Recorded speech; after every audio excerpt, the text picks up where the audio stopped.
This picture, as you can see, was taken in a busy American city. This picture was taken at exactly the same time and at the same spot. Question: how was it done?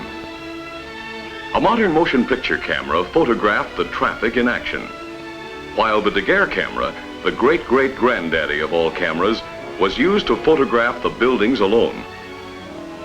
The action of this camera is so slow that there isn't time for moving objects to register on the film. On the other hand, the buildings, being stationary, gradually formed a sharp, clear image. And why use the Daguerre camera? To show that any picture of America without automobiles is hopelessly out of date. Today, the automobile is part of any American scene. Every man, woman, and child in America could go riding at the same time. And if we wanted to, we could all ride in the front seat, because there is a car or a truck for every 3 persons, almost 50 million motor vehicles. How many are 50 million cars? Bumper to bumper, they would stretch around the Earth at the equator 7 times. The distance we drive our cars and trucks every day would take us on 5 daily round trips to the sun. But the real importance of the motor car is in the way it has opened up new horizons in our way of living. And that brings up a very interesting fact about 1 out of every 7 American workers. Let's see what it is about that 1 worker out of 7. 1, 2, 3, 4, 5, 6, 7. Sir, what do you do for a living? You've heard of tea testers, haven't you? Well, I'm a toot tester. Yes, this man is a toot tester. He listens to automobile horns in a factory to be sure they are tuned to the proper musical tone. If anybody should ever ask you what the proper musical tone is, it's E flat combined with G. Let's try again. Pardon us, sir, but would you tell us what business you're in? Why, certainly. I'm a farmer. And what do you grow on your farm? Well, you might say I grow automobiles because I own part of the 4 million acres of farmland used to grow raw materials for paints and lacquers and insulation used in motor cars. And you, sir, it seems that you're a miner. What do you mine? I mine automobiles. You see, it takes the miner to dig the iron and the coal and limestone for automotive steel.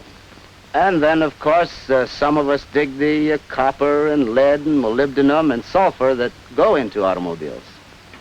You might get answers like that in any crowd, anywhere, from any one of over 9 million men and women who make their living directly because of automobile transportation. That's what we mean by 1 out of 7.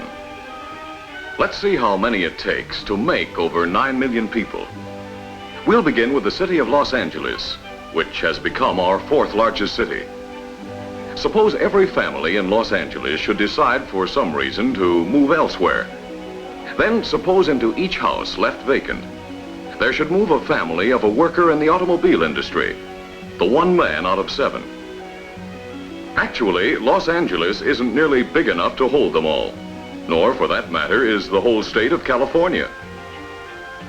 You see, there'd be the steel workers, the men who make steel for the automobile, and their families. There'd be the families of glass workers who make automobile glass. We'd have to find homes for the families of all the workers who build tires, and batteries, and parts. And we'd have to make room for the 800,000 families of the men in the big motor car and truck assembly plants. Yes, it would be moving day for 1 out of every 7 families in the United States. And we'd have to include the moving van driver and his family too. Because you see, he is one of more than 5 million drivers who drive for a living. Trucks, buses, and taxis. And while you're about it, did you ever stop to think of how many people it takes to maintain our roads and highways? Well, quite a few. Because on the highway miles of America, we could drive to the moon and back more than 14 times.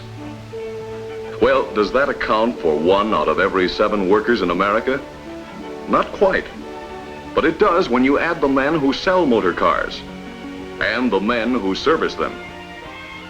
Moving the families of the 1 worker out of 7, gradually replacing family for family.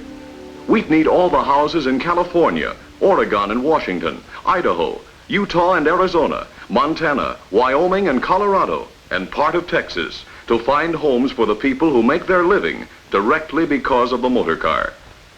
And this brings up an interesting question. What would these people be doing if the motor car had remained a luxury for a few rather than a necessity for so many? And what about all the people who depend indirectly on the motor car for the way they live? Looking at it this way, we can fill up all the homes from North Dakota to Texas and from Minnesota to Arkansas, all the way to the banks of the Mississippi with the families of the men who use motor cars or trucks in their business. The plumber, the painter, the florist, the meter man, the rural mail carrier, and of course, the more than 2 million salesmen on the road. Now, it seems that we've found out something else about the motor car and its effect on our living. 1 worker out of 7 either makes cars or parts, or sells or services them. And another 1 worker out of 7 uses the motor car to make his living. Pardon us, sir, but what do you do? Why, I'm a traveling trimmer. Yes, this man is a traveling trimmer who makes his living with his pruning saw and his truck. Yes, for that 2nd man out of 7, there are all kinds of jobs that you might not even think of as being connected with the motor car. The traffic policeman, and the people who make and sell traffic lights and parking meters. But would you think of railroad engineers? You would if you knew that transporting raw materials and finished products to keep our American system of individual transportation by motor car rolling takes 4 million freight carloads per year.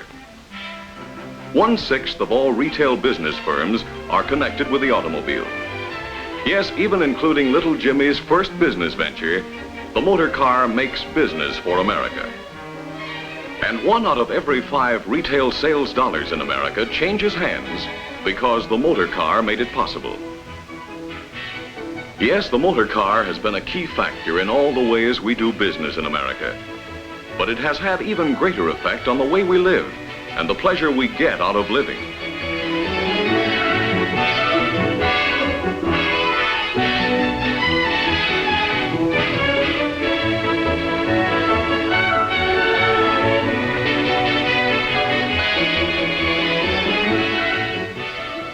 Being able to drive out into the country has made many of us want to live in the country.